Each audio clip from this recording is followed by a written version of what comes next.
तो सभी गुरुजनों को प्रणाम। ये शिक्षा मनोविज्ञान साइकोलॉजी रीट लेवल 1 के कुछ प्रश्न हैं जो आपके साथ साझा कर रहे हैं, क्योंकि आगामी परीक्षाओं में भी ये प्रश्न हमारे उपयोगी सिद्ध होंगे।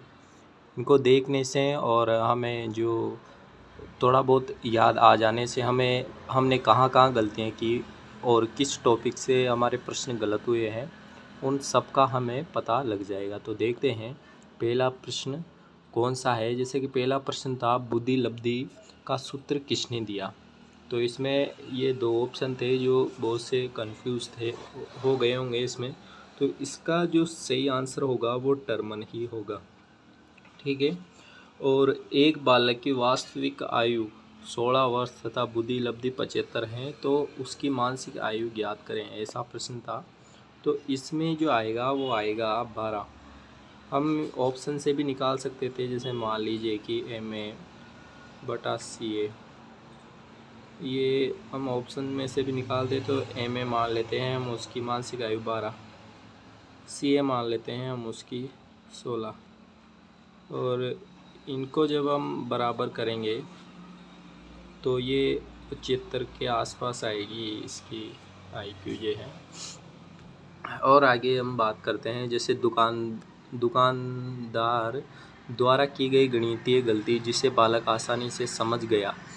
बालक कहीं दुकान, तो उसने क्या किया, यहाँ पर सकारात्मक अधिगम अंतरण किया या द्विपक्षीय अंतरण या नकारात्मक स्थानांतरण किया। तो यहाँ पर जो सही जो होगा ये सकारात्मक होगा। क्रियात्मक जो अनुसंधान है से संबंधित है, तत्काल समाधान या सिद्धांत निगमन। तो क्रियात्मक अनुसंधान से हम सभी वाकिफ़ है, तो इसका आंसर जो होगा वो तत्काल समाधान होगा।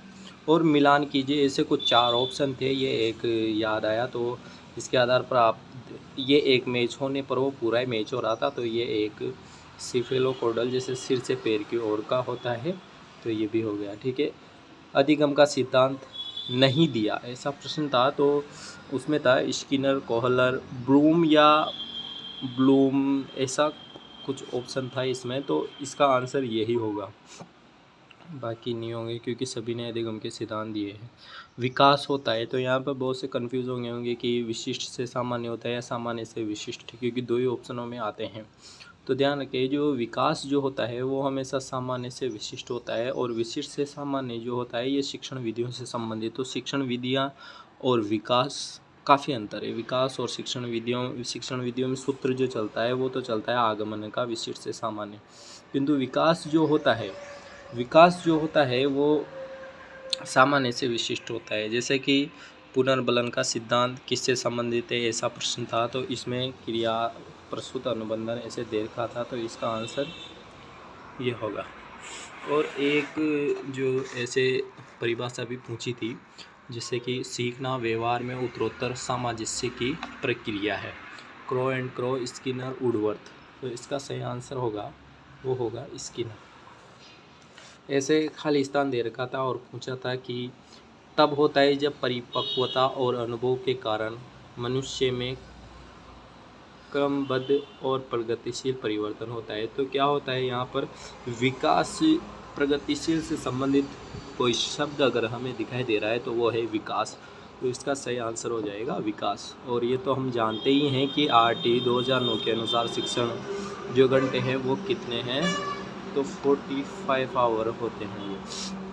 और ये सृजनात्मक चिंतन जो होता है ये होता है अपसारी होता है, ठीक है। इसकी हमने वीडियो भी बनाई थी, अपसारी और अभिसारी में अंतर करना, फिर भी डिस्क्रिप्शन में मैं लिंक ढूंढ के दे दूँगा, आप उसको देखें और अपनी जो सृजनात्मक संबंधित जो आप स्टेक कर रहे हो उसको पकड़ें और इसको अपसारी अभिसारी को आराम से समझ लेंगे।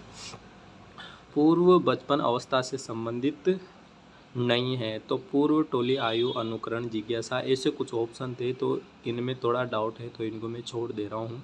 प्रतिदर्श परिभाषा, ऐसी प्रतिदर्श ऐसा शब्द था उसमें परिभाषा में, तो वो परिभाषा थी, ना कि प्रतिदर्श से संबंधित पूछा गया था। बाकी परिभाषा थी जिसमें यह शब्द आया था प्रतिदर्श, तो इसके आधार पर प्रतिदर्श जो था वो थॉमसन ने दिया था। बाकी देखो क्या होता है, उपलब्धि परीक्षण के कितने पद है, ये पहले भी मैंने देखा था। इसमें तो अलग अलग किताबों में अलग अलग दे रखा था, तो इसमें हालांकि मैं इसमें 3 लगा के आया हूँ। बाकी मैंने किताबों में 2 भी देखा है, 4 भी देखा है, 5 भी देखा है।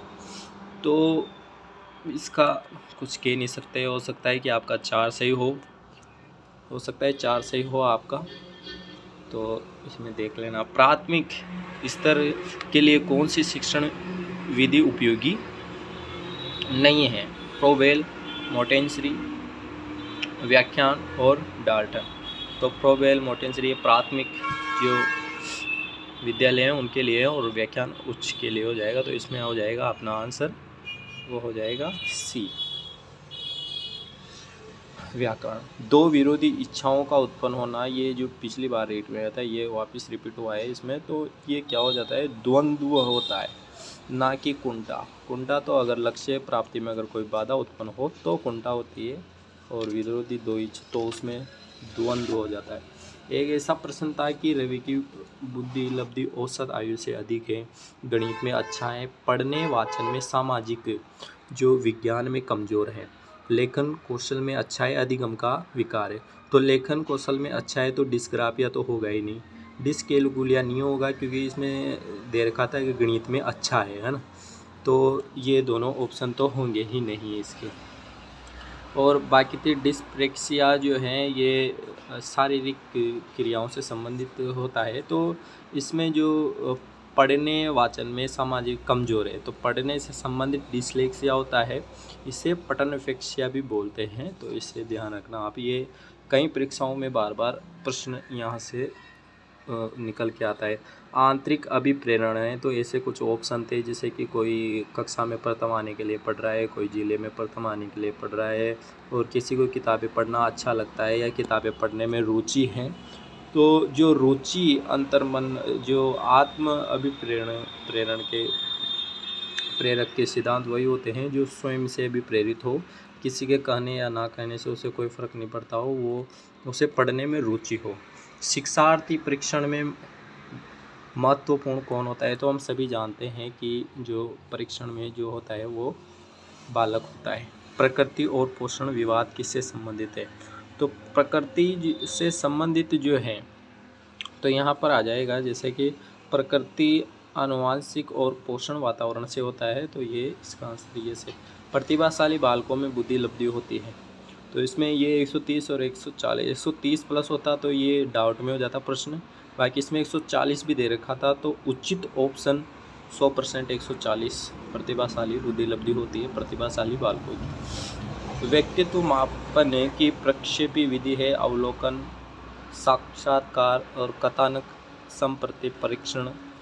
और भी एक ऑप्शन था, तो इसमें जो उचित ऑप्शन जो होगा इसमें ये सी होगा, कथानक संप्रति परीक्षण, टेट।